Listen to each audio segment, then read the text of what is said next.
আমরা বাঙালি, আমরা কারণে অকারণে চা খাওয়ার বাহানা খুঁজি। আর সেটা যদি হয় আরও স্পেশাল চা, তাহলে তো কোনো কথাই নেই।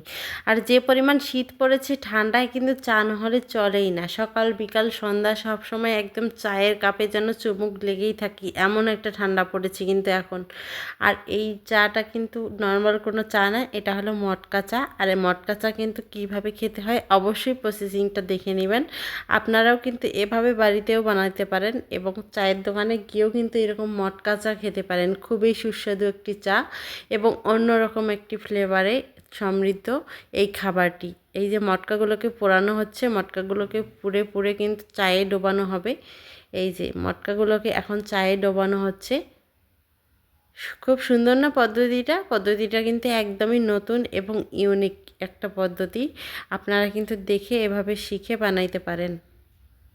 আমার তো খুবই ভালো লেগেছে, যদিও এটা বাসা না, এটা দোকানের চা। আমরা খেতে এসেছি আজকে এখানে।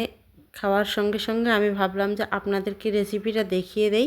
আপনারা যখন ইচ্ছা তখন এভাবে মটকা কিনে নিয়ে এসে বাসায় কিন্তু তৈরি করে মটকা চা পরিবেশন করতে পারবেন। যদি গেস্ট আসে আর এরকম মটকা চা যদি পরিবেশন করেন আপনি, গেস্টও খুশি হবে আর আপনারও কিন্তু ভালো লাগবে তাকে খাওয়াইতে পেরে। আমার তো তাই মনে হয়। আমার বাসায় গেস্ট আসলে আমি অবশ্যই এই চাটি অবশ্যই বানিয়ে দেব তাদেরকে। মটকা চা কিন্তু প্রতি 1 কাপই হলো 40 টাকা করে এখানে নিয়েছে। আর এটা হচ্ছে চিকলির মধ্যে আমরা এটা খেয়েছি। যারা চা প্রেমী আছেন তারা অবশ্যই এই মটকা চাটি একবার হলেও ট্রাই করে দেখবেন। ভীষণ মজার কিন্তু খেতে।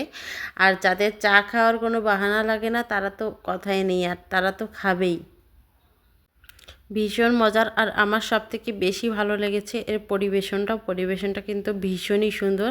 এই যে আপনাদেরকে দেখাবো এখন আমি পরিবেশনটা কিভাবে হচ্ছে। আমার কিন্তু ভালোই লাগতেছে পরিবেশনটা। আর যেভাবে গরম গরম মটকা চাটা পরিবেশন করা হচ্ছে, এই পরিবেশনের সঙ্গে কিন্তু খাওয়ার আগ্রহটা দ্বিগুণ বেড়ে যাচ্ছে।